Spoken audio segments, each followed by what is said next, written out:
Hello बच्चों, कैसे हैं आप लोग। तो आज का जो हमारा चैप्टर है जो स्टार्ट होने वाला है जिससे हम शुरू करेंगे वो है बायोटेक्नोलॉजी एंड इट्स एप्लीकेशंस। ठीक है। इससे पहले हमने उनकी प्रोसेसेस को पढ़ा था, अब हम उसके एप्लीकेशंस को समझेंगे। ठीक है, कि जो बायोटेक्नोलॉजी यूज़ हो रही है क्या उनके एप्लीकेशंस हैं, कहाँ कहाँ उनका इस्तेमाल किया जा रहा है, जो भी प्रोसेसेस हमने अभी तक पढ़ी थी लास्ट क्लास में। ठीक है, तो शुरू करते हैं।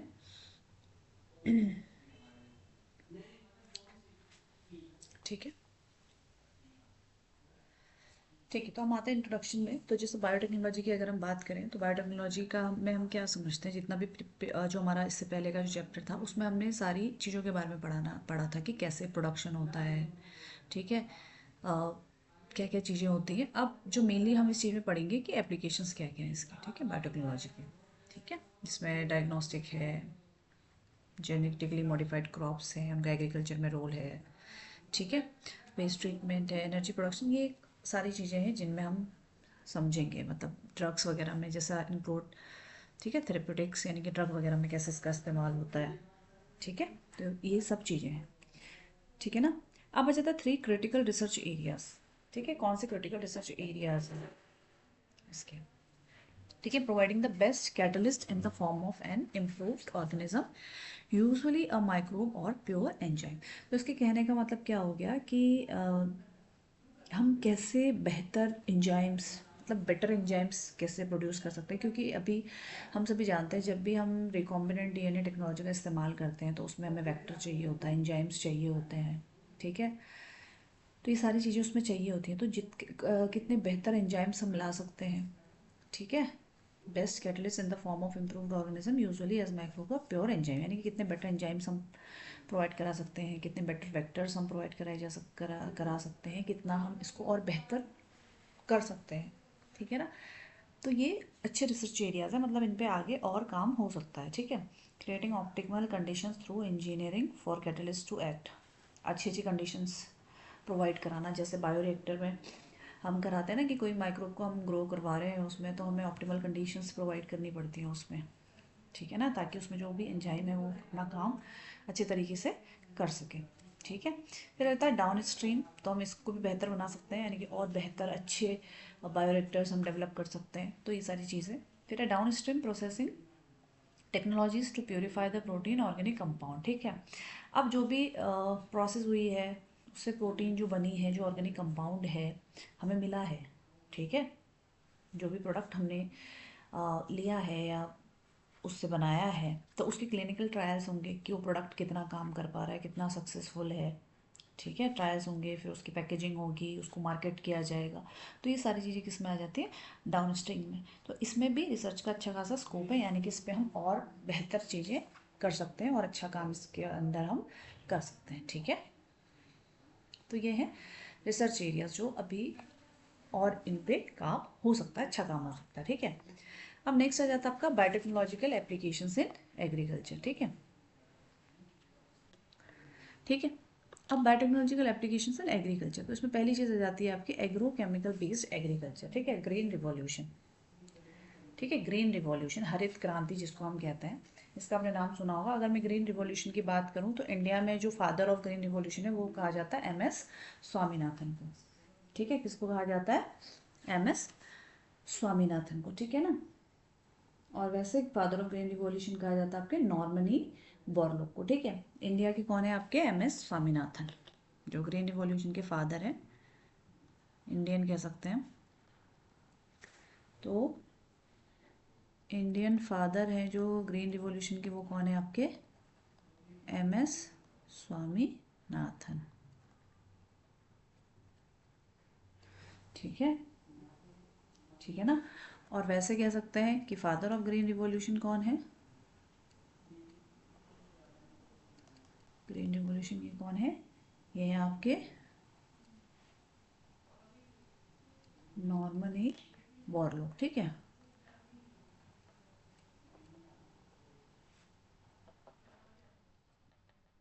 ये ठीक है, ये है फादर ऑफ ग्रीन रिवॉल्यूशन।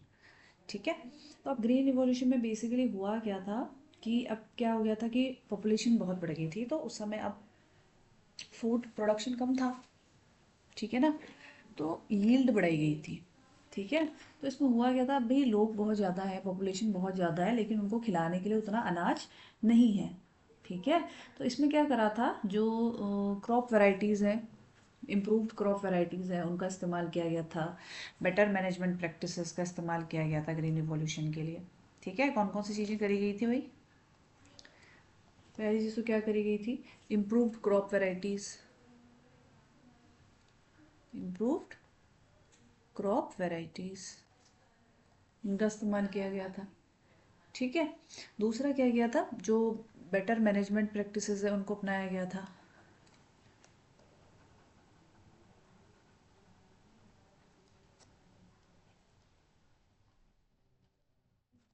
ठीक है। ठीक है ना। और फर्टिलाइजर्स का इस्तेमाल किया गया था, यानी कि use of agro chemical basis, यानी कि फर्टिलाइजर्स थे। फर्टिलाइजर्स जो थे वो कैसे थे आपके, केमिकल फर्टिलाइजर्स थे। जो फर्टिलाइजर्स थे वो कैसे थे आपके, केमिकल फर्टिलाइजर्स थे। ठीक है। इसीलिए इसका नाम क्या है, एग्रो केमिकल बेस्ड एग्रीकल्चर। ठीक है। तो इनका इस्तेमाल किया गया। ठीक है। अब फिर हुआ क्या, जब कंटिन्यूसली इनका इस्तेमाल हो रहा था, जितनी भी डेवलपिंग कंट्रीज हैं वर्ल्ड की, सब में इनका इस्तेमाल हो रहा था, तो ये काफ़ी एक्सपेंसिव पड़ रही थी। ठीक है ना, काफ़ी कॉस्टली थी, काफ़ी एक्सपेंसिव पड़ रही थी इनका, और इनका ज़रूरत से ज़्यादा इस्तेमाल करना हेल्थ के लिए भी ठीक नहीं था। ठीक है ना। अब ये इससे यील्ड तो मैक्सिमाइज हो जा रही थी, बढ़ रही थी, बट ये लॉन्ग टर्म के लिए सही नहीं था। ठीक है ना। फिर ऑर्गेनिक एग्रीकल्चर की तरफ मूव किए कि भाई हम ऑर्गेनिक एग्रीकल्चर में जाएंगे। ठीक है ना। तो ऑर्गेनिक एग्रीकल्चर में क्या हो गया था, सस्टेनेबल है but often not enough to meet demands. अब ऑर्गेनिक में क्या कर रहे थे हम लोग, बायो फर्टिलाइजर्स का इस्तेमाल कर रहे थे। कहने का मतलब हो गया कि ऑर्गेनिक में हम क्या कर रहे थे, जो लिविंग ऑर्गेनिज्म है उनको ही हम यूज़ कर रहे थे। ठीक है। इसमें हम कह सकते हैं आपके बायो फर्टिलाइजर्स। ठीक है। इसमें हम क्या कह सकते हैं, बायो फर्टिलाइजर्स। ठीक है। बायो फर्टिलाइजर्स का इस्तेमाल करेंगे हम। ठीक है बच्चों। 1 घंटा, बायो फर्टिलाइजर्स का हम इसमें इस्तेमाल करेंगे। ठीक है। तो अब ये सस्टेनेबल तो होता है, ठीक है, एनवायरनमेंट के हिसाब से भी ठीक है, बट उतना बेनिफिशियल नहीं हो पाता। ठीक है। मतलब कि क्रॉप उतनी ज़्यादा यील्ड प्रोडक्शन हो जाए, ये उतना संभव इसमें नहीं हो पाता है। ठीक है। फिर नेक्स्ट आ जाते हैं हम genetically engineered crop based agriculture में। ठीक है। अब इसमें क्या होता है, genetically engineered crop based agriculture, तो इसमें क्या होगा कि जेनेटिकली मॉडिफाइड जो ऑर्गेनिज्म है उनको हम लेकर आएंगे इसमें। ठीक है। Offer solution to increase food production. ठीक है। यानी कि जो हमें पॉजिटिव चीज़ें चाहिए होंगी उनको हम इसमें क्या करेंगे, ऐड करेंगे। कौन सी चीज़ें हमें बेटर चाहिए। ठीक है ना। तो उस चीज़ के बारे में हम इसमें बात करेंगे। ठीक है। तो अब अगर हम इसी को थोड़ा डिटेल में समझें कि जो जेनेटिकली मॉडिफाइड ऑर्गेनिजम्स हैं को उनको हम किस तरीके से इस्तेमाल कर सकते हैं। ठीक है। अब हमने बोला भाई जेनेटिकली मॉडिफाइड ऑर्गेनिजम्स का हमें इस्तेमाल करना है, तो किस तरीके से इस्तेमाल कर सकते हैं भाई इसको। एक तो हम क्या कर सकते हैं कि जो भी प्लांट है, ठीक है, उसको हम क्या कर सकते हैं, जो एनवायरमेंटल कंडीशन है उसके लिए हम क्या कर सकते हैं, उसको मोर टॉलरेंट बना सकते हैं। क्या कर सकते हैं, उसका टॉलरेंस बढ़ा सकते हैं, मोर टॉलरेंट बना सकते हैं ना उसको, मोर टॉलरेंट। किस चीज़ के लिए, जो एनवायरमेंटल कंडीशन आता है, जैसे सूखा पड़ गया, ठीक है, या ठंड ज़्यादा बढ़ गई, तो उसके लिए हम जो क्रॉप है उसको मोर टॉलरेंट बना सकते हैं। ठीक है। दूसरी चीज़ कि जो केमिकल पेस्टिसाइड्स हैं उनका इस्तेमाल को हम क्या कर सकते हैं, थोड़ा सा कम कर सकते हैं। ठीक है। ठीक है। Reduce reliance on chemical pesticide. ठीक है। यानी कि जो केमिकल पेस्टिसाइड है उन पे जो हम डिपेंड हैं उसको हम क्या कर सकते हैं, थोड़ा कम कर सकते हैं। ठीक है।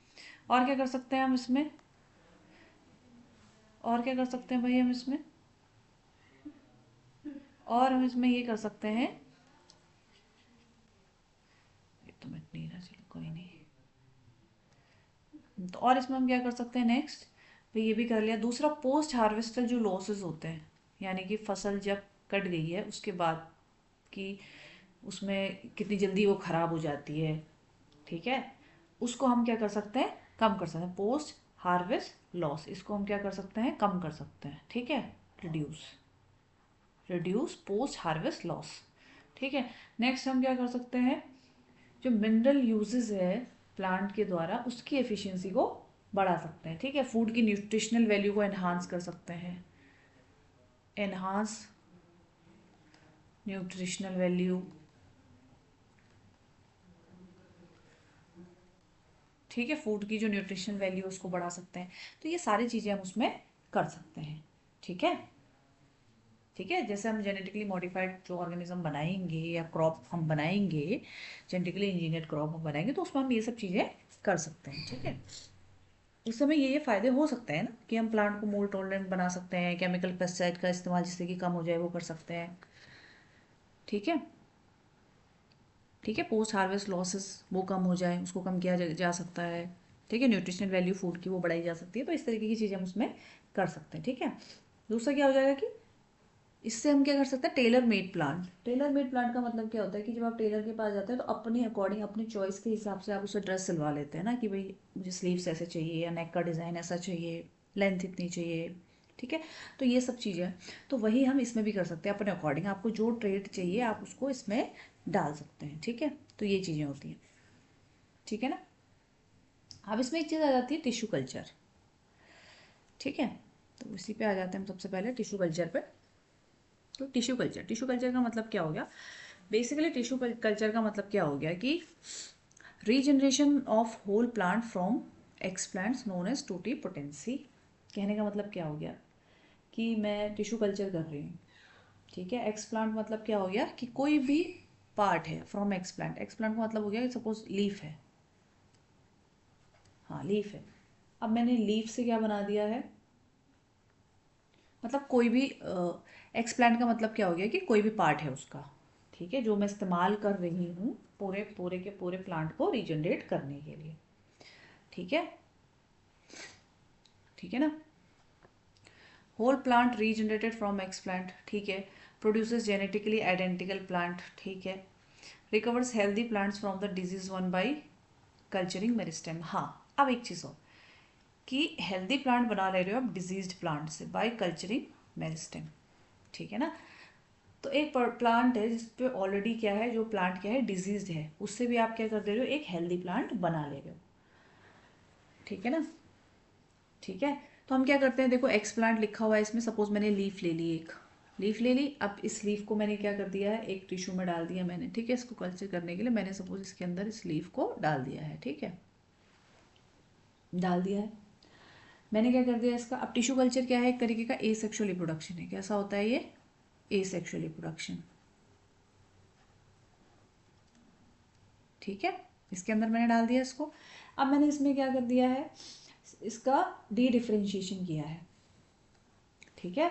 इसका मैंने क्या कर दिया, डी डिफ्रेंशिएशन किया। इसमें मैंने ऑक्सिन डाल दिए, साइटोकाइनिन डाल दिए, विटामिन डाल दिए, अमीनो एसिड डाल दिए, प्लांट ग्रोथ रेगुलेटर डाल दिए, न्यूट्रिएंट डाल दिए, जो कल्चर मीडिया होता है वो सब कुछ मैंने इसमें डाल दिया है, ठीक है। तो उससे क्या हो जाएगा, ये सारी चीज़ें जब होंगी तो मैंने क्या कर दिया, इसका डी डिफ्रेंशिएशन कर दिया,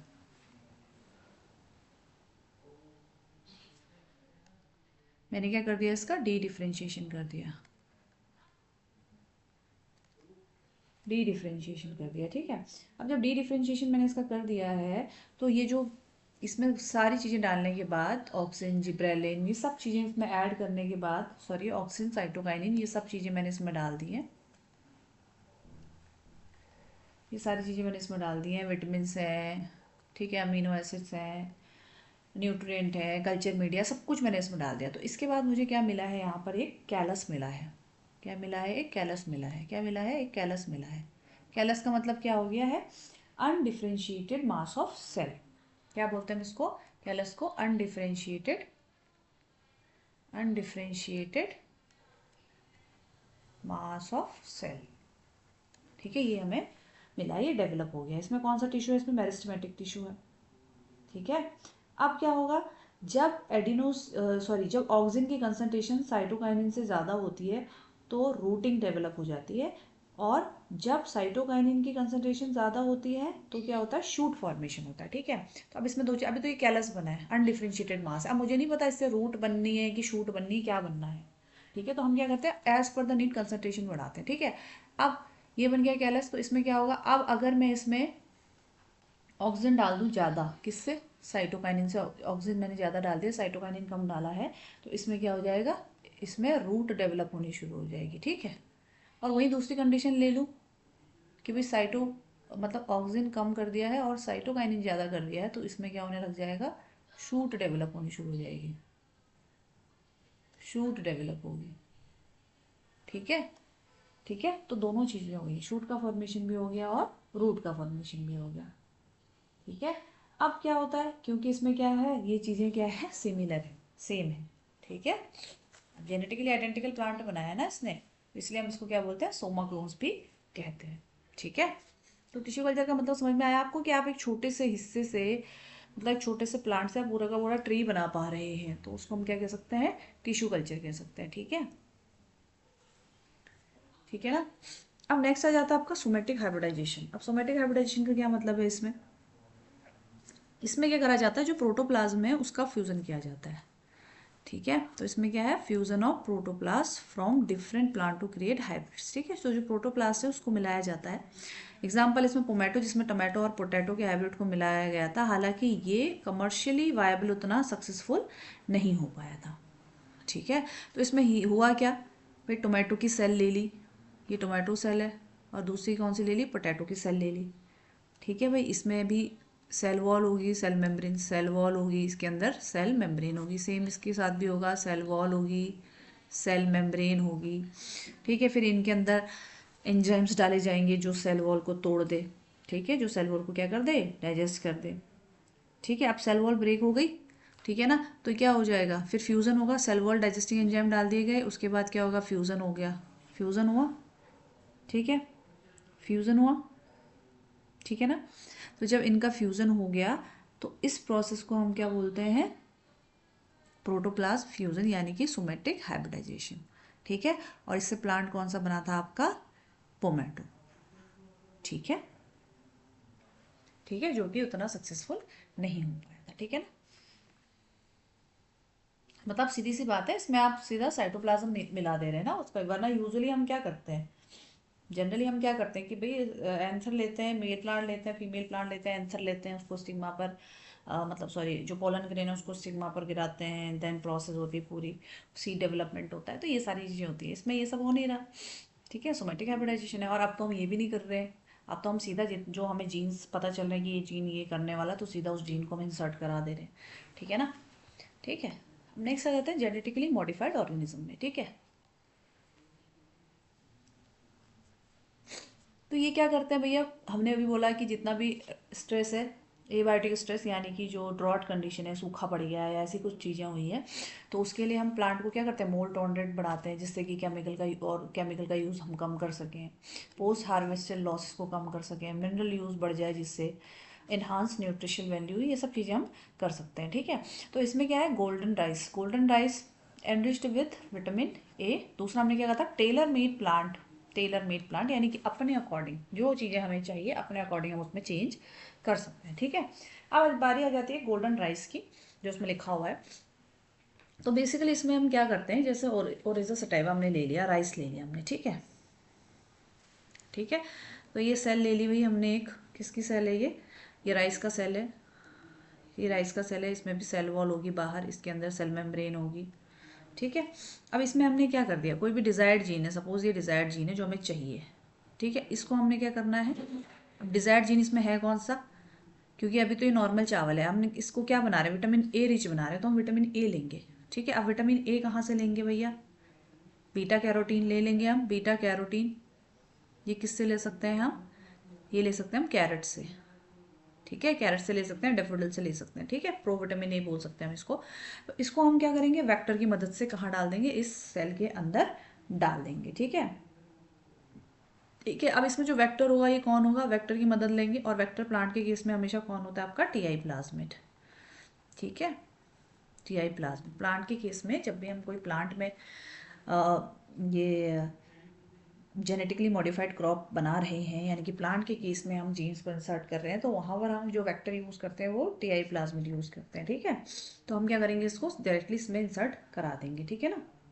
तो अब जिसके अंदर डाला, अब ये कौन सी सेल हो गई, होस्ट हो गई ना, क्योंकि हम इसको इसके अंदर इंसर्ट करा रहे हैं, तो ये होस्ट सेल हो गई, ठीक है। तो अब इससे क्या हो गया, जो होस्ट सेल थी इसके जीन्स में कुछ चेंज आया, तो हमने इसलिए क्या बोला, इसको जो ट्रांसजेनिक सेल है वो बन जाएगी, ठीक है, या फिर जेनेटिकली मॉडिफाइड ऑर्गेनिज्म बन जाएगा। अब इसका जो रिजल्ट आएगा वो क्या बन जाएगा आपका, गोल्डन राइस, यानी कि राइस में क्या होगा आपका, विटामिन ए, जो विटामिन ए में क्या होगा, रिच होगा, वो होगा, ठीक है, ठीक है ना। ये देखो, ये है क्लीव्ड डीएनए, इधर है प्लाज्मिड वेक्टर, यहाँ ये तोड़ा इसको इसके साथ, ये आपका वो होगा, क्या बोलते हैं, ये जो आपका रिक्वायर्ड जीन होता है, desired gene, gene of interest भी हम जिसको बोल सकते हैं, ठीक है। यहाँ से वेक्टर ले लिया, इसको रेस्ट्रिक्शन एंजाइम से कट करा है, फिर इसको इसके साथ जुड़ गए, देखो ये जुड़ चुका है, ये डिजायर्ड जीन जुड़ गया ना रेस्ट्रिक्शन एंजाइम के साथ, ठीक है। अब इसको क्या कर दिया आपने, उस सेल के अंदर इंसर्ट कर दिया है, ठीक है, ठीक है। तो ये चीज़ अभी, ये सेम चीज़ आएगी हमेशा आगे भी जो आएगा, ठीक है। अब आता है पेस्ट रेजिस्टेंट प्लांट, अब भाई इससे हमें पेस्ट रेजिस्टेंट प्लांट भी बनाने हैं, ठीक है, ताकि जो पेस्ट है वो प्लांट को नुकसान ना पहुंचा पाए, ठीक है, ठीक है। अब इसमें आ जाता है बीटी क्रॉप, यानी कि अब जो इसमें जो मेन ही आपका उसमें बीटी कॉटन दिया हुआ है, बीटी कॉटन, इसकी हम बात करने वाले हैं, बीटी कॉटन, ठीक है। तो ये क्या बना रहे हैं, पेस्ट रेजिस्टेंट प्लांट, ठीक है, ठीक है ना, इंसेक्ट रेजिस्टेंट या इंसेक्टिसाइडल प्लांट बना रहे हैं, ठीक है। तो इसमें जो एग्जांपल लिया है दैट इज कॉटन बोलवर्म, ये कॉटन बोलवर्म का एग्जांपल लिया है, ये देख सकते हैं आप। पहले वाले में क्या कर रखा है, जो बोलवर्म था उसने इसको क्या कर दिया, इन्फेक्ट कर दिया, दूसरे वाले में क्या है आपका फुल्ली मैच्योर कॉटन बॉल है, ठीक है। तो ये तो कंडीशन है जो जनरेट हो गई, ठीक है। तो बेसिकली इसमें होता क्या है कि जो कॉटन बॉलवर्म है ये इस कॉटन को क्या कर देता है, जो कॉटन की जो बोल होती है उसको क्या कर देता है, डिस्ट्रॉय कर देता है, जिससे जो कॉटन की यील्ड है वो क्या हो जाएगी, कम हो जाएगी, ठीक है। तो फिर एक बैक्टीरिया होता है बैसिलस थ्यूरिनजेंसिस, ठीक है, जो हम बोलते हैं, जिसके लिए टर्म यूज करा जाता है बीटी, ठीक है, ये रहा BT toxin from Bacillus thuringiensis is used in genetically modified plants to resist pest, ठीक है। तो अब होता क्या है, इस बैसिलस थ्यूरिनजेंसिस के अंदर बीटी जीन, क्राई जीन भी होता है जिसको हम बोलते हैं, तो ये क्या बना देता है, ठीक है, ये क्या बना देता है, इसके अंदर क्या होती है, बीटी प्रोटीन होता है, क्राई प्रोटीन होती है, जो क्रिस्टल की फॉर्म में होती है, ठीक है। तो यूजुअली ये किस में रहती है, जो क्राई प्रोटीन होती है, अब इसके अंदर क्या होती है, क्राई प्रोटीन होती है, ठीक है, यहीं पे हम लिख लेते हैं। होता क्या है कि ये जो बीटी टॉक्सिन है ये क्या है आपका, इनएक्टिव रहता है बैक्टीरिया के अंदर, ठीक है, ठीक है ना। तो इसमें क्या है, क्राई प्रोटीन है, ठीक है, जो कैसी है आपकी, इनएक्टिव है, किसके अंदर, बैक्टीरिया के अंदर, ये क्या है, इनएक्टिव है, ठीक है।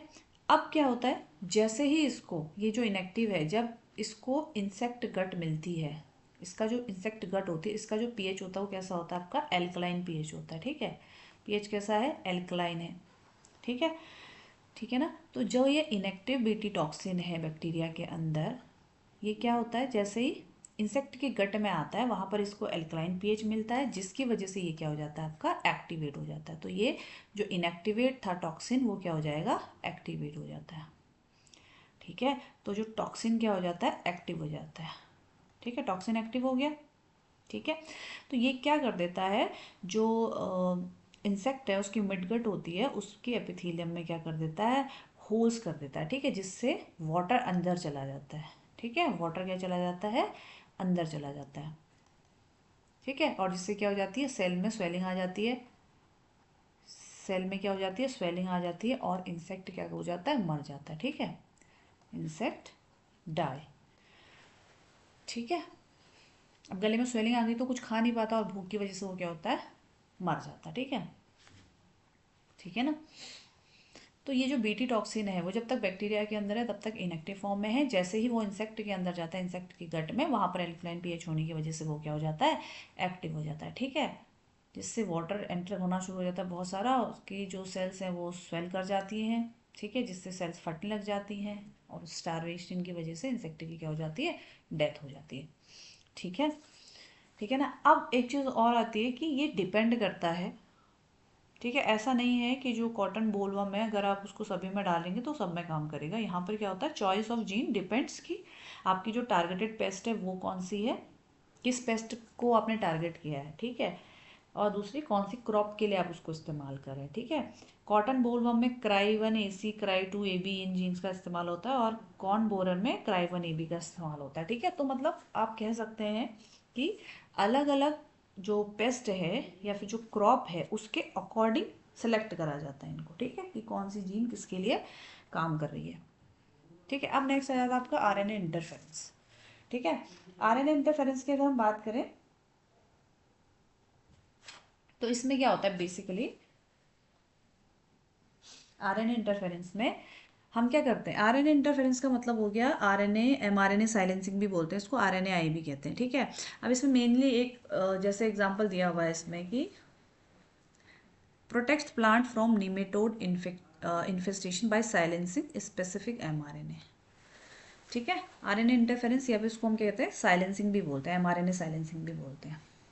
ठीक है, होता क्या एक्चुअल में, एक आपका नेमेटोड है जिसका नाम है मेलोडिगाइनी इनकॉग्निशिया। ठीक है, ये क्या करता है, टोबैको प्लांट की रूट पर इन्फेक्ट करता है। ठीक है, ठीक है, तो हम क्या करते हैं इसमें, introduction of nematode specific gene into plant using agrobacterium vector. तो ये चीज़ें हमने बोला TI प्लाज्मिड इस्तेमाल करा जाता है उसमें। ठीक है, to produce double stranded RNA silencing nematode mRNA। अब होता क्या है, देखो mRNA सिंगल स्ट्रैंडेड होता है, इससे प्रोटीन बनेगी।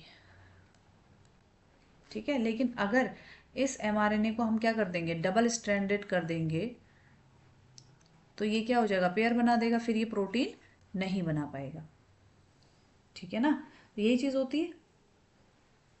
ठीक है, अब होता क्या है, जो मेलोडिगाइनी इनकॉग्निशिया है ये क्या करता है, हमने क्या बोला अभी कि जो टोबैको है उसकी रूट को इफेक्ट करता है, नॉट बना देता है उसके रूट में। ठीक है, जिससे टोबैको की यील्ड कम हो जाती है।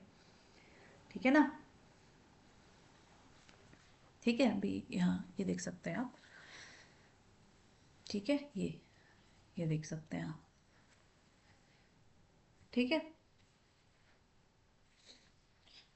Root of a typical control plant, transgenic plant root 5 days after deliberate infection of nematode but protected through novel mechanism। तो अब यहाँ आप देख सकते हैं कि यहाँ पर कैसे दिख रहा है आपको, ये दिख रहा है ना swollen end, ये ठीक है, और यहाँ आप देख सकते हैं कि कोई इन्फेक्शन नहीं है। ठीक है, ठीक है ना, तो हमने इसमें क्या करा, हमने उस इसमें क्या कर दिया है, हमने कहा कि देखो कुछ नेचुरल सेलुलर मैकेनिज्म प्रेजेंट होती है सभी यूकैरियोट्स में। ठीक है, तो हमने क्या कर दिया कि जो ये mRNA का ट्रांसलेशन था प्रोटीन में उसको हमने क्या कर दिया है, रोक दिया है। ठीक है, वो जो नेमेटोड था जिसकी वजह से ये डिजीज हो रही थी, अब वो क्या कर रहा है, अपना एक्सप्रेशन कर नहीं पा रहा है। ठीक है, वो जीन जिस वजह से ये डिजीज हो रही थी उसको एक्सप्रेस नहीं कर पा रहा। ठीक है, तो mRNA का जो ट्रांसलेशन था वो नहीं हो पा रहा प्रोटीन में। ठीक है, डबल स्टैंडर्ड RNA बनने की वजह से। ठीक है ना, तो जो जो निमेटोड का mRNA था जो डिजीज कॉज करवा रहा था उसको क्या कर दिया हमने, साइलेंस कर दिया है। ठीक है, तो अब आगे ये काम नहीं हो पाएगा। ठीक है, मतलब वो डिजीज कॉज नहीं कर पाएगा। ठीक है, तो इसको हम बोलते हैं RNA इंटरफेरेंस या RNAi भी बोलते हैं। ठीक है, ठीक है,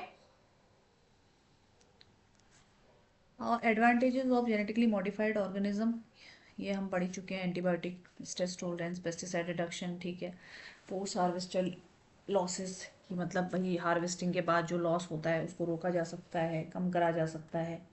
ठीक है, मतलब शेल्फ लाइफ बढ़ाई जा सकती है। पोस्ट हार्वेस्टिंग लॉसेस का मतलब हो गया कि आप प्रोडक्ट की शेल्फ लाइफ को बढ़ा सकते हैं ताकि वो ख़राब ना हो। अब आपने कोई सपोज टमाटर आपने ग्रो किए, ठीक है, अब आपको उसको मंडी में पहुंचाना है तो कुछ टाइम तो आप उसकी हार्वेस्टिंग करोगे, 2-4 दिन आपके घर पे रहेगा, फिर आप ट्रांसपोर्टेशन लोगे, उसको मंडी में ले जाओगे, फिर वहाँ से वो लोगों तक पहुँचेगा, तो उस बीच में जो खराब हो जाती है फसल, उस चीज़ को लेकर ये किया गया है। ठीक है, फिर एफिशिएंट मिनरल यूजेस।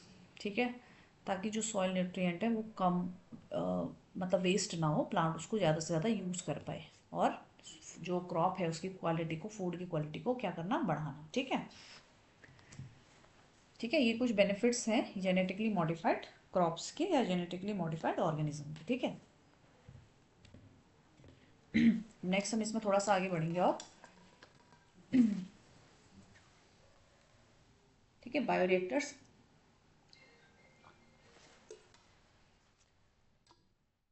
बायोरिएक्टर्स जो हमने लास्ट क्लास में भी पढ़ा था, ठीक है, तो इस पे तो मैं जाऊंगी नहीं कि भैया हमें कोई भी चीज मतलब माइक्रो ऑर्गेनिज्म को प्रोडक्ट कराना है या किसी चीज़ का कोई प्रोटीन हमें चाहिए, उसको हमें लार्ज स्केल पे ग्रो करना है, तब हमें बायोरिएक्टर्स का यूज़ करते हैं हम। ठीक है, ठीक है, ठीक है। अब है बायोटेक्नोलॉजिकल एप्लीकेशन इन मेडिसिन। ठीक है, तो इनका कैसे इस्तेमाल करा जाता है, तो यही है भाई रिकॉम्बिनेंट डीएनए टेक्नोलॉजी जिसका इस्तेमाल हम करते हैं। ठीक है, ताकि हम ज़्यादा से ज़्यादा अमाउंट में ड्रग्स वगैरह बना सकें। ठीक है ना, ठीक है। Around 30 recombinant therapeutics are globally approved for human, 12 are marketed in India. तो मतलब ऑलमोस्ट आप समझ सकते हैं कि तैसी 30 ऐसी दवाइयाँ मतलब जो है बन चुकी हैं, जो इनसे आरडीटी का इस्तेमाल करके बनाई जा चुकी हैं, जिनमें से जो 12 हैं वो इंडिया में भी मार्केट हो रही हैं। कहने का मतलब ये है कि मेडिसिन को हम बढ़ा रहे हैं, मेडिसिन की प्रोडक्शन को हम बढ़ा रहे हैं रिकॉम्बिनेंट डीएनए टेक्नोलॉजी का यूज़ करके। ठीक है, अब एक इंपॉर्टेंट टॉपिक आ जाता है आपका जेनेटिकली इंजीनियर्ड इंसुलिन। ठीक है, ठीक है ना। देखो एक चीज़ आपने देखी होगी कभी कि जब भी कोई इंसान डायबिटीज़ से पीड़ित है, डायबिटिक्स आजकल तो नॉर्मल है, डायबिटीज़ आपने कई बार सुना भी होगा कई, और आजकल तो आपको हर दूसरे तीसरे घर में कोई पेशेंट मिल ही जाएगा डायबिटीज। ठीक है, तो आपने कभी देखा है कि किसी डायबिटीज़ पेशेंट को ऐसी दवाई दी जाए जो कि वो खा ले, मुंह से खा ले? इंसुलिन कभी ओरली दी जा सकती है? ठीक है, कारण है नहीं दी जा सकती, क्योंकि वो क्या है आपका, ठीक है, एलिमेंट्री कैनाल में क्या हो जाता है, वो डिग्रेड हो जाता है। ठीक है, इसलिए इंसुलिन कभी भी ओरली नहीं दी जाती। ठीक है, तो अब पहले क्या करा जाता था, इंसुलिन को जो पैंक्रियाज होती थी, कैटल पिग्स, इनसे एक्सट्रैक्ट करा जाता था। ठीक है, और फिर लोगों में इंसर्ट करा जाता था। तो जो पेशेंट थे उनमें क्या करने को मिला था, कुछ एलर्जिक रिएक्शंस देखने को मिली थी। अब उसका कारण क्या था, क्योंकि फॉरेन प्रोटीन है भाई, वो एनिमल से आपने एक्सट्रैक्ट करी है, उसको आप ह्यूमन में डाल रहे हैं, तो जाहिर सी बात है कुछ ना कुछ उसके साइड इफेक्ट तो होंगे, क्योंकि बॉडी जल्दी से चीज़ों को एक्सेप्ट नहीं करती है, वो उसको फॉरेन पार्टिकल मान रही होगी ना। ठीक है, तो ये कुछ प्रॉब्लम्स आ रही थी। ठीक है, तो मतलब उस इंसान को कुछ ना कुछ खुजली, इचिंग, एलर्जी, किसी प्रकार की कोई सेंसिटिविटी, ये सब चीज़ें हो रही थी जब भी ऐसा कभी हो रहा था तो उस समय पर। ठीक है, तो फिर क्या करा इन्होंने, इन्होंने कहा कि भाई चलो देखते हैं इसको हम जेनेटिकली मॉडिफाइड कर सकते हैं या नहीं। तो फिर कोशिश हुई इसको जेनेटिकली मॉडिफाइड करने की। ठीक है, तो जो इंसुलिन था, ठीक है, इसको बनाया गया। अब इसको बनाना था इंसुलिन को, तो बेसिकली जो इंसुलिन का स्ट्रक्चर है उसमें दो पेप्टाइड चेन होती है, एक होती है चेन ए और एक होती है चेन बी। ठीक है, ठीक है। अब जो ह्यूमन में इंसुलिन बन रहा था, मतलब जो हम बना रहे थे, ठीक है, तो उसमें क्या हो रहा था कि एक्स्ट्रा चेन आ रही थी। यहाँ में दिखाते हैं हम आपको इसमें, हाँ,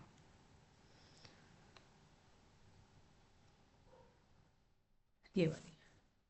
ठीक है, आप देख पा रहे होंगे इसमें, ये ए चेन है ब्लू वाली, ये ग्रीन वाली बी चेन है। अब ये वाला जो पार्ट है, ये वाला, ये इसमें था एक्स्ट्रा। ठीक है, ठीक है, ठीक है ना। तो ये वाला जो पार्ट है, ये वाला सी, ये था एक एक्स्ट्रा पार्ट था इसमें। ठीक है, तो हुआ क्या था, जब इसकी बात चल रही थी तभी हम देखते हैं इसको। Insulin is synthesized as prohormone with an extra stretch called C peptide which is removed during maturation। ठीक है, तो अभी मैं एक्सप्लेन करूंगी इसको। तो अब चैलेंज क्या था, challenge was assembling insulin into its mature form. तो एक साइंटिस्ट थे 1983 में, जो एल लिली थे, इन्होंने क्या करा था, दो डीएनए सीक्वेंस बनाई थी ए और बी चेन्स की। ठीक है, और उसको उन्होंने क्या करा, ई कोलाई प्लाज्मिड में डाल दिया। ठीक है, ठीक है, इन्होंने इसको ई कोलाई में डाल दिया। ठीक है ना, फिर ए और बी चेन प्रोड्यूस हो गई अलग अलग, और उसको बाद में क्या कर दिया, कंबाइन कर दिया। ठीक है, तो ये इन्होंने फिर करा। ठीक है, अब हुआ क्या, बेसिकली हुआ क्या कि जब इसको आरडीटी से बनाने की कोशिश करी गई, तो एक्चुअल में होता क्या है, जो मैच्योर अगर इंसुलिन की हम बात करें तो उसमें ये दो ही चेन होती हैं। ठीक है, ठीक है ना, ए चेन और बी चेन। तो जो ए चेन होती है वो थी आपकी 21 अमीनो एसिड्स की, ठीक है, ये वाली ये थी 21 अमीनो एसिड्स की। और जो आपकी बी चेन है ये वाली ग्रीन वाली, ये थी आपकी 30 अमीनो एसिड्स की, ठीक है। अब ये आपस में जुड़ी है किससे, डाइसल्फाइड बॉन्ड से ये जुड़ी हुई है, ठीक है। बट अगर हम मेच्योर, और ये कौन सा स्ट्रक्चर है, ये है आपका प्रो इंसुलिन, ठीक है, ये प्रो इंसुलिन है। अब जब ये इंसुलिन में कन्वर्ट इसको करना है तो हमें इस चीज़ को यहाँ से काट के निकालना पड़ेगा, ठीक है। तो पहले हम ये बनाते थे, फिर इसमें से इसको काट के निकालते थे, फिर इनको जोड़ते थे, तो ये प्रॉब्लम क्रिएट कर रहा था, ठीक है। तो फिर जो एली लिली थे उन्होंने क्या करा, ई कोलाई में इसको इंसर्ट करा, इसको और इसको अलग अलग, क्योंकि सीक्वेंस पता चल गई, सीक्वेंस हमने पता कर ली ना इसकी कि भाई इसमें इतने अमीनो एसिड्स हैं और इसकी सीक्वेंस ये है, इसमें इतने अमीनो एसिड्स हैं और इनकी सीक्वेंस ये है, तो इसकी सीक्वेंस अलग से पता चल गई, इसकी सीक्वेंस अलग से पता चल गई।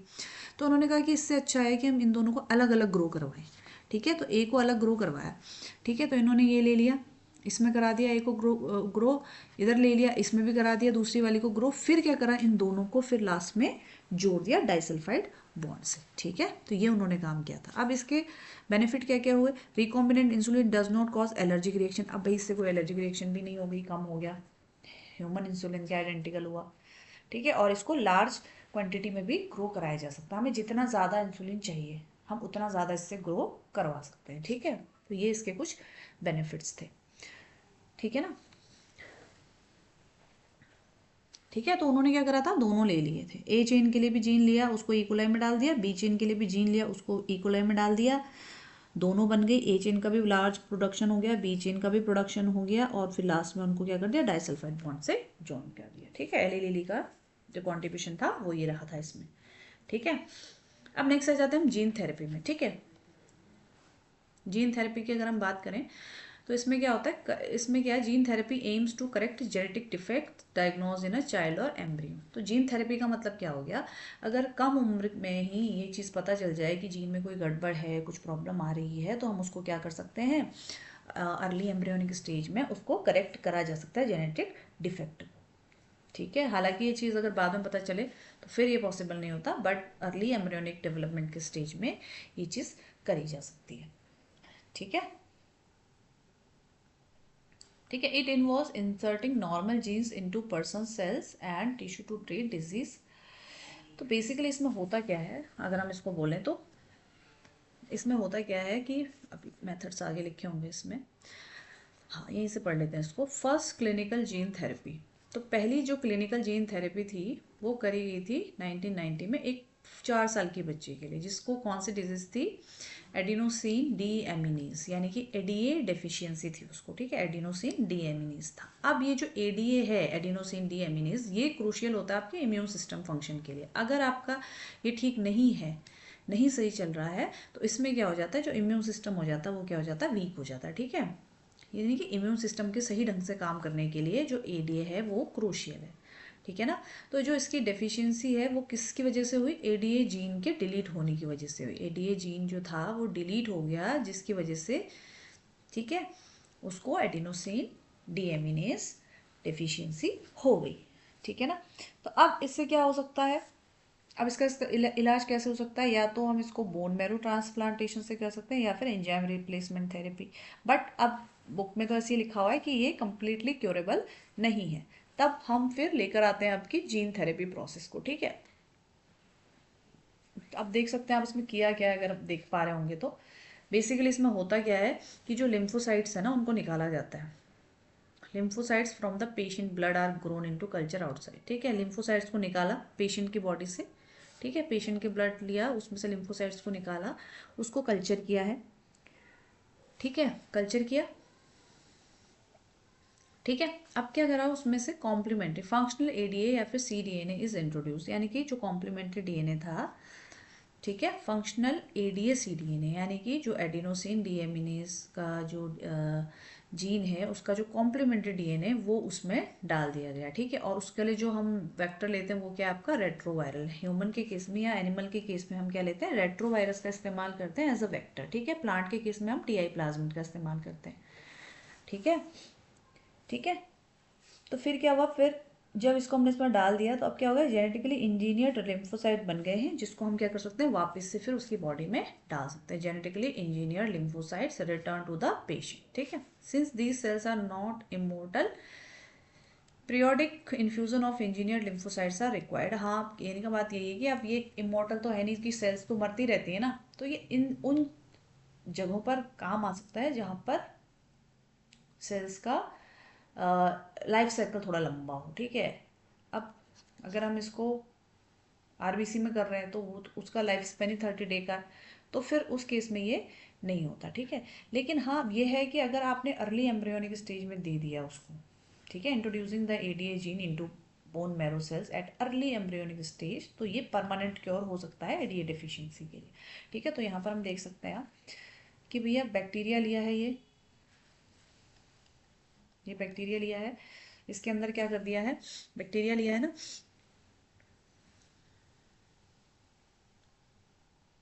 Carrying plasmid with cloned normal human ADA gene, ये डाल दिया इसमें नॉर्मल जीन।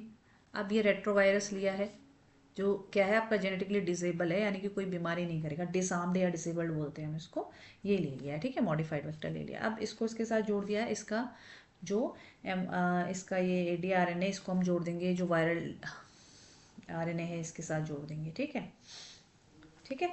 फिर रिवर्स ट्रांसक्रिप्टेज की प्रोसेस होगी, जिससे किसका फॉर्मेशन होगा, आपका कॉम्प्लीमेंट्री डीएनए बनेगा, ठीक है। इस कॉम्प्लीमेंट्री डीएनए को फिर हम क्या कर सकते हैं, यूज कर सकते हैं, ठीक है। तो इसमें क्या होता है, आपका पीरियोडिक इन्फ्यूजन चाहिए होता है आपका, ठीक है, क्योंकि जो ये है लिम्फोसाइट्स ये इमोर्टल नहीं, ठीक है, यानी कि कुछ समय बाद इनकी डेथ हो जाएगी, ठीक है, जितना उसका लाइफ स्पैन, इसीलिए उसको बार बार डालना पड़ता है, ठीक है, ठीक है ना। अब आ जाता है आपका मॉलिक्यूलर डायग्नोसिस, ठीक है। अब मॉलिक्यूलर डायग्नोसिस, भाई early diagnosis and understanding the pathophysiology are crucial for effective disease treatment. भाई अगर आपको बीमारी का सही ढंग से इलाज करना है तो उसका टाइमली पता लगना भी बहुत ज़रूरी है। अगर बीमारी का पता लेट चलेगा तो आप फिर उसका सही ढंग से इलाज भी नहीं कर पाएंगे। जितना जल्दी, जितनी स्टेज में जितना जल्दी आपको पता लग जाएगा उतना आसान होगा, ठीक है, और उतना जल्दी भी ट्रीट हो जाएगा वो, ठीक है। फिर conventional method serum and urine analysis are insufficient for early detection. हाँ, अब जैसे जो नॉर्मल मेथड्स होते हैं कि ब्लड टेस्ट कर लिया, यूरिन टेस्ट कर लिया, ठीक है, तो ये अर्ली डिटेक्शन में मतलब उतना फ़ायदा नहीं पहुंचा पाते हैं, क्योंकि क्या होगा, यूरिन में तो डब्ल्यूबीसी तब आएगी ना जब बॉडी में ऑलरेडी वो चीज़ इंजेक्ट हो चुकी होगी, पहले ही जा चुके होंगे सिम्टम्स, ठीक है ना, तब वो आता है उसमें, ठीक है, ठीक है ना। तो ये चीज़ें बाद में पता चलती हैं, ठीक है ना, बट अर्ली डायग्नोसिस ज़रूरी होती है, ठीक है। तब अर्ली डायग्नोसिस के लिए कौन कौन सी चीज़ों का इस्तेमाल करा जाता है टाइम से, अगर हम चाहते हैं कि हमें समय पर पता चल जाए, तो भैया इसमें आपका रिकॉम्बिनेंट डीएनए टेक्नोलॉजी का इस्तेमाल करा जाता है, जिसमें manipulation of DNA to detect genetic disorder, यानी कि क्या करा जाएगा, जो डीएनए है उसको मैनिपुलेट करा जाएगा ताकि हम जेनेटिक डिसऑर्डर का पता कर पाएँ कि किसी प्रकार का कोई जेनेटिक डिसऑर्डर तो नहीं है, ठीक है, और अर्ली स्टेज में हम ये करते हैं, ठीक है। फिर अब पीसीआर का इस्तेमाल करते हैं, amplifies nucleic acid to detect very low concentration of pathogen bacteria virus before symptoms appear, यानी कि सिम्टम के अपीयर होने से पहले ही हम पता लगा सकते हैं, ठीक है। और पीसीआर अभी हमने लास्ट जो चैप्टर था उसमें पढ़ा था। फिर आ जाता है आपका एंजाइम लिंक्ड इम्यूनोसॉर्बेंट टेस्ट, यानी कि एलाइजा की बात हो रही है यहाँ पर, ठीक है। तो एलाइजा में क्या होता है आपका कि भैया उसका जो प्रोब है, अब क्या होगा, एलाइजा का मतलब क्या हो गया, एंजाइम लिंक्ड इम्यूनोसॉर्बेंट टेस्ट है, इसमें क्या करा जाता है, ये क्या है आपका एड्स के लिए है स्क्रीनिंग टेस्ट, ठीक है। तो इसमें क्या करा जाएगा भैया, जो एचआईवी पेशेंट है उसका ब्लड लिया जाएगा, ठीक है, उसमें क्या होता है, एंटीजन एंटीबॉडी, एंटीजन एंटीबॉडी, इसको हम क्या बोलते हैं, इसको हम बोलते हैं एंटीजन एंटीबॉडी इंटरेक्शन, ठीक है, क्या बोलते हैं हम इसको, एंटीजन एंटीबॉडी इंटरेक्शन, ठीक है। अब क्या करा जाता है भाई, जो पेशेंट है एचआईवी पेशेंट उसका ब्लड लिया जाएगा, ठीक है। अब सस्पेक्टेड है, मतलब हमें लग रहा है किसी को कि भाई उसमें चांसेस हैं उसके होने के, तो जाहिर सी बात है, तो उसमें क्या होंगे, एंटीजन होंगे, ठीक है। तो अब उसमें एंटीजन होंगे तो उसमें हम क्या करेंगे, क्रोमोजेनिक सब्सटेंस डाल देंगे, फिर एंजाइम लिंक्ड एंटीबॉडी हम उसमें डालेंगे। तो जब वो एंजाइम लिंक्ड एंटीबॉडी डालेंगे, और क्योंकि हमने उसमें क्रोमोजेनिक सब्सटेंस डाल रखा है तो उसका काम क्या होगा, कलर प्रोडक्शन करना। ठीक है, तो कलर प्रोडक्शन करना होगा, तो जितना ज़्यादा जो HIV के एंटीजन प्रेजेंट रहेंगे उतना डार्क कलर वो शो करेगा। ठीक है, तो HIV एंटीजन ज़्यादा रहेंगे ब्लड में तो ब्लू कलर आएगा, और अगर नहीं है तो फिर कोई कलर नहीं आएगा। तो इससे हम पता लगा सकते हैं। ठीक है, तो जितना ज़्यादा ब्लू कलर होगा यानी कि उतना ज़्यादा उसमें HIV के एंटीजन प्रेजेंट है। ठीक है, तो इस चीज़ का हम इस्तेमाल उसमें कर सकते हैं। ठीक है, PCR पॉलीमरेज चेन रिएक्शन, जैसे अभी हमने कहा कि can detect minute amount of DNA by amplifying specific DNA sequence. जैसे कि हमने पहले कहा कि हम इसमें क्या कर सकते हैं, बहुत ज़्यादा चीज़ें बना सकते हैं ना उसकी सीक्वेंस को। अब डीनेचुरेशन हुआ, 2 स्ट्रैंड जुड़े हुए हैं 95 डिग्री सेल्सियस पर, तो ये दोनों स्ट्रैंड अलग हो जाएंगे। फिर अनीलिंग होगी, प्राइमर्स लग गए, सिंथेसाइज हो गए न्यू स्ट्रैंड के, तो क्या बन गया, एक स्ट्रैंड से आप देख सकते हो 2 स्ट्रैंड बन गए। तो ऐसे हम मल्टीपल कॉपीज हम उससे बना सकते हैं। ठीक है, तो इसका इस्तेमाल भी करा जाता है detect HIV suspected ads patient and gene mutation in cancer patient में भी इसका इस्तेमाल करा जाता है। ठीक है, तो जेनेटिक डिसऑर्डर को आइडेंटिफाई करने के लिए भी इस्तेमाल करा जाता है। ठीक है, हाँ, न्यूक्लिक एसिड हाइब्रिडाइजेशन यहाँ देख सकते हैं आप, involves using radio active tagged single stranded DNA, probe का जो हम कहते हैं हम। ठीक है, तो कहने का मतलब क्या हो, detection using autoradiography helps in identifying mutated genes as they will not hybrid with the probe. ठीक है, बेसिकली होता क्या है, इसमें प्रोब बना लेते हैं, मतलब एक जो DNA की सीक्वेंस होगी उसी का कॉम्प्लीमेंट्री हो गया वो, उसमें हम क्या बना लेंगे, फ्लोरोसेंट डाल देंगे, तो जिससे वो क्या हो जाएगा, रेडियोग्राफी हो जाएगी, चमकने लगेगा ना, दिखेगा, फ्लोरोसेंट बन जाएगा। तो हम उस तरीके से भी इसको पता लगा सकते हैं। ठीक है, अब जो कॉम्प्लीमेंट्री होगा वो तो बाइंड कर जाएगा, जो नहीं होगा वो नहीं बाइंड करेगा। ठीक है, फिर यही चीज़ जो है आपका एंजाइम लिंक्ड इम्यूनोसॉर्बेंट ऐसे एलाइजा की जो बात हो रही है, इसमें अभी हमने बोला एंटीजन एंटीबॉडी इंटरेक्शन होता है। एंटीजन की presence detects the presence of pathogen antigen.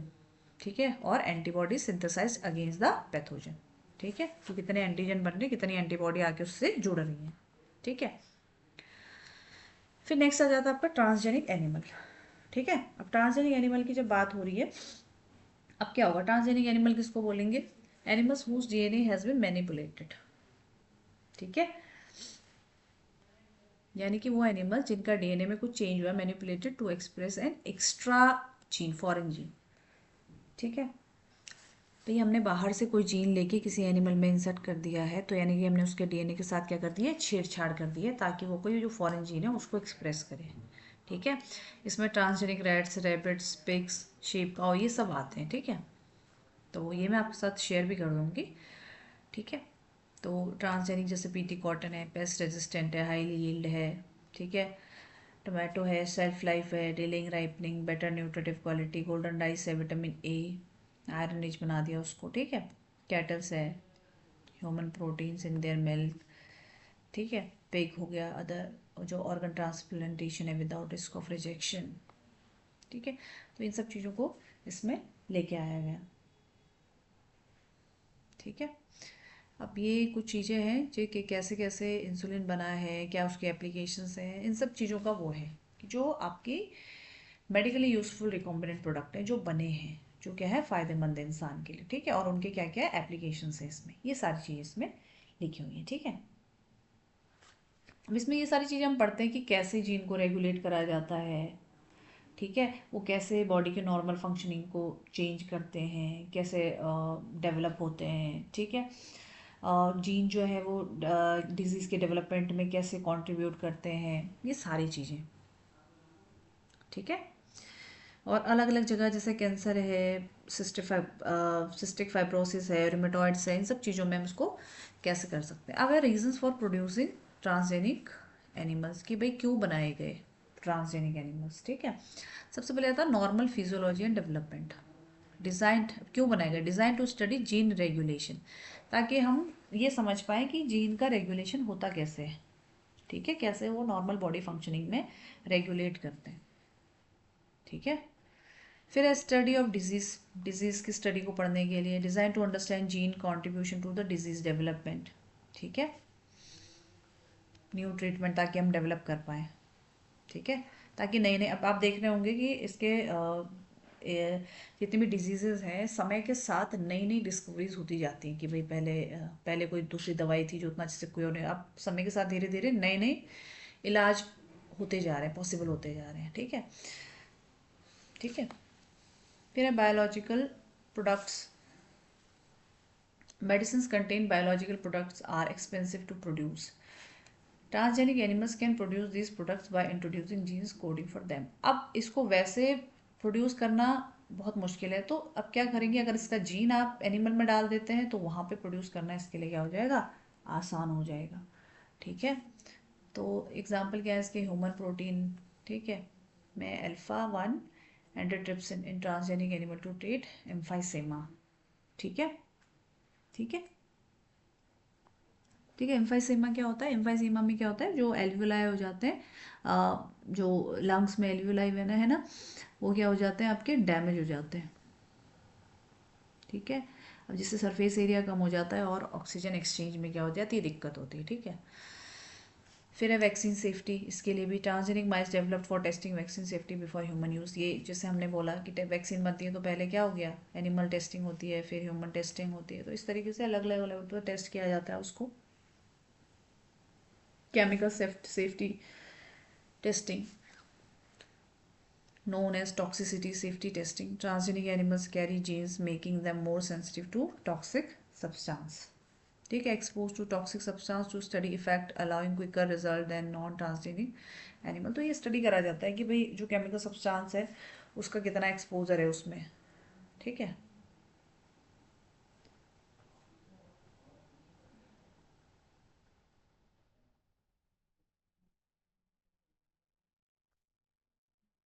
ठीक है,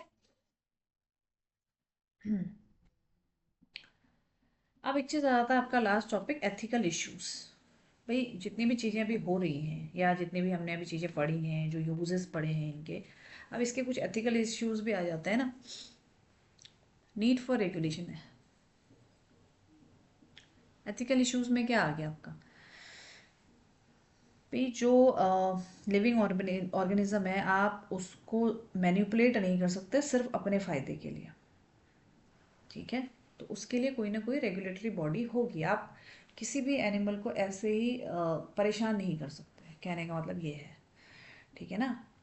भाई मेरा मन कर रहा है, मैं रैट पे पकड़ के ऐसे रिसर्च नहीं शुरू कर सकते ना अपनी मर्जी से, तो उसके लिए कुछ रेगुलेटरी बॉडीज हैं, ठीक है। Human manipulation of living organism requires regulation, तो रेगुलेशन होना बहुत जरूरी है, वरना तो लोग परेशान करना शुरू कर देंगे, ठीक है। Ethical standards are necessary to evaluate the morality and impact of these activities. हाँ, तो सबसे पहले तो भैया मोरालिटी, और दूसरा कि ये जो आप काम कर रहे हो या जो भी आप चीज़ें कर रहे हो उसका इम्पैक्ट क्या आने वाला है, ठीक है। सोसाइटी पर क्या इम्पैक्ट पड़ेगा, वो अच्छा है या बुरा, तो ये सब चीज़ें ध्यान में रखनी पड़ती हैं, ठीक है। Biological significance, genetic modifications can have unpredictable results, ठीक है। अब वही है कि भैया आपने जेनेटिकली मॉडिफाइड ऑर्गेनिज्म आप बना रहे हो तो उसका इकोसिस्टम पे क्या रिजल्ट पड़ने वाला है, ठीक है। वो अच्छा होने वाला है, उसका कुछ नुकसान तो नहीं होने वाला, ये सब चीज़ें। इंडियन गवर्नमेंट रेगुलेशन, तो GEAC genetic engineering approval committee, ये है जो कि रिस्पॉन्सिबल है for decision on GM research validity and safety for introducing GM organism for public use. तो ये जो आपकी कमेटी है ये रिस्पॉन्सिबल है, तो ये देखने के लिए कि जो जेनेटिकली मॉडिफाइड रिसर्च चल रही है वो कितना सेफ चल रही है, कितना सही है उसमें, या जेनेटिकली मॉडिफाइड जो ऑर्गेनिज्म बन रहे हैं पब्लिक के लिए कितने सेफ हैं, कितना उसका बेनिफिट है, कोई नुकसान तो नहीं पहुंचाएगा, ये सारी चीज़ें इसमें रखी जाती है, ठीक है। अब आ जाता है पेटेंट इशू, कि भाई जिसने सबसे पहले ढूंढा उसके नाम पर पेटेंट, आपने सुना भी होगा, पेटेंट हो जाता ताकि कोई दूसरा उसको अपने नाम से ना कर पाए, ठीक है ना। अब क्या हो, problem arise with the patent granted for products and technologies using genetic material plants and biological resources long utilize by farmers and indigenous people. अब एक्चुअल में हुआ क्या था ना, बासमती राइस था, वो पेटेंट हुआ था अमेरिकन कंपनी इन 1997 में, derived from Indian farmers varieties, restricting other from selling basmati rice. अब हुआ क्या था कि ये गड़बड़ हुई थी, ठीक है। मतलब उन्होंने क्या करा था, अमेरिकन कंपनी ने इंडिया का ही चावल लेके उसी से क्या कर दिया, उसको बना लिया था, ठीक है। इंडिया का ही चावल लिया उसने, इंडियन फार्मर्स वैरायटी ली, ठीक है, और उसमें ही क्या कर लिया, थोड़ा सा चेंज कर दिया, मतलब कुछ मॉडिफिकेशन कर दिया उसमें, ठीक है ना, यही तो करा उन्होंने, ठीक है, तो नई वैरायटी डेवलप कर दी, ठीक है, और ये पेटेंट ले लिया उसमें, ठीक है, और अदर को फिर बेचने से रोक दिया, तो ये तो गड़बड़ हो गया ना मामला, ठीक है ना। तो ये किया उन्होंने कि जो अमेरिकन कंपनी थी उन्होंने ही पेटेंट ले लिया, किस पे, बासमती राइस पे, ठीक है ना, तो और नई वैरायटी बेचनी शुरू कर दी, ठीक है, और बाद में पता चला कि ये किसकी थी, इंडियन वैरायटी से ही डेवलप हुई थी, ठीक है। तो इन सब चीज़ों को भी हमें क्या करना पड़ता है, ध्यान में रखना पड़ता है, इसीलिए फिर पेटेंट होना बहुत ज़रूरी है, ठीक है ना, कि मतलब ताकि कोई उसका अपने नाम से ना उसको बेचना शुरू कर दे ना, कोई चीज़ मैंने बनाई, मैंने उसको पेटेंट नहीं करवाया, सेम चीज़ किसी दूसरे ने बना के अपने नाम से पेटेंट कर दी, तो वो चीज़ उसकी मानी जाएगी ना, मेरी तो मानी नहीं जाएगी, ठीक है। Attempts to patent products and processes based on traditional Indian herbal medicines, vigilance is required to counter these patent application to protect traditional knowledge. तो ये सब चीज़ें भी हमें ध्यान में रखनी होती है कि भाई हमारा जो ट्रेडिशनल नॉलेज है वो भी मेंटेन्ड रहे, ठीक है। बायोपायरेसी, बायोपायरेसी की मतलब क्या हो गया इसका, कि भाई आपने कुछ बनाया कोई और उसको यूज़ कर दे रहा है, वैसे use of bioresources by multinational companies without proper authorization और कंपनसेशन, मतलब किसी इंसान ने उस पर काम किया तो बिना उसकी जानकारी से अपने नाम से आप उसको बेच दे रहे हैं, ठीक है। Industrialized nations and financially rich but poor in biodiversity and traditional knowledge, while developing countries are rich in these aspects। हाँ, अब ये चीज़ है कि जो ऑलरेडी जो डेवलपिंग कंट्रीज़ हैं उनके पास एक्चुअल में जो रिच सोर्स हैं वो है, ठीक है, जो डेवलपिंग कंट्रीज हैं उनके पास, ठीक है, रिच सोर्सेज हैं, ठीक है ना। तो ये क्या करते हैं आपके, अब जो इंडस्ट्रियलाइज्ड नेशंस हैं अब वो फाइनेंशियली तो रिच हैं लेकिन उनकी बायोडाइवर्सिटी क्या हो चुकी है, कम है, और ट्रेडिशनल नॉलेज भी क्या है उनकी, कम है, ठीक है, बट उनके ऑपोजिट है इसमें जो अभी डेवलपिंग कंट्रीज हैं या अंडर डेवलप्ड कंट्रीज हैं उनके पास जो बायोडाइवर्सिटी है वो क्या है, रिच है, ट्रेडिशनल नॉलेज भी उनकी क्या है, ज़्यादा है, ठीक है, ठीक है ना।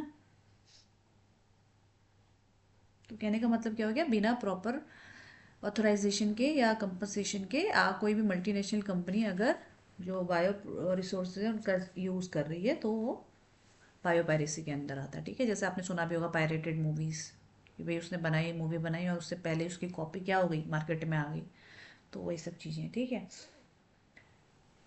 Exploitation of traditional knowledge, traditional knowledge can be exploited to develop modern applications. हाँ, ये होता है कि जो ट्रेडिशनल नॉलेज है वो एक्सप्लॉयट हो जाती है modern application, saving time effort cost in सब चीज़ों में, ठीक है। फिर है लीगल मेजर्स, ये भी चीज़ है। Nations are developing laws to prevent unauthorise exploitation of bioresources and traditional knowledge, ठीक है। Indian parliament has clear the second amendment, अब सेकेंड अमेंडमेंट हुआ है अभी, ठीक है, Indian patent bills to address these issues, ठीक है। तो पेटेंट से रिलेटेड कोई इशू है या जो आपका अनऑथोराइज एक्सप्लोइटेशन है बायो रिसोर्सेज, जो बायो रिसोर्सेज है उनका, या जो ट्रेडिशनल नॉलेज है उससे रिलेटेड कोई भी है, तो इन सब चीज़ों को देखने का काम किसका है, इंडियन पार्लियामेंट का, ठीक है। और इसके लिए इंडियन जो पेटेंट है जो पेटेंट बिल है उसमें अमेंडमेंट भी हुआ है, और अभी तक कौन सा अमेंडमेंट हुआ है, सेकेंड अमेंडमेंट हुआ है, ठीक है, ठीक है। तो इसी के साथ बच्चों ये चैप्टर यहाँ पर ख़त्म होता है, ठीक है। अब आप इसको ध्यान से पढ़िएगा और थोड़ा समझने की कोशिश करिएगा, ठीक है। कोशिश कीजिए आप एनसीईआरटी बुक को साथ में रखिए लेक्चर के दौरान ताकि आपको थोड़ा और अच्छे से समझ में आए चीज़ें, ठीक है। ठीक है बच्चों, चलिए अभी इसको यहीं ख़त्म करते हैं और आपसे मिलते हैं अगले क्लास में। आई होप आपको ये क्लास समझ में आई होगी, ठीक है।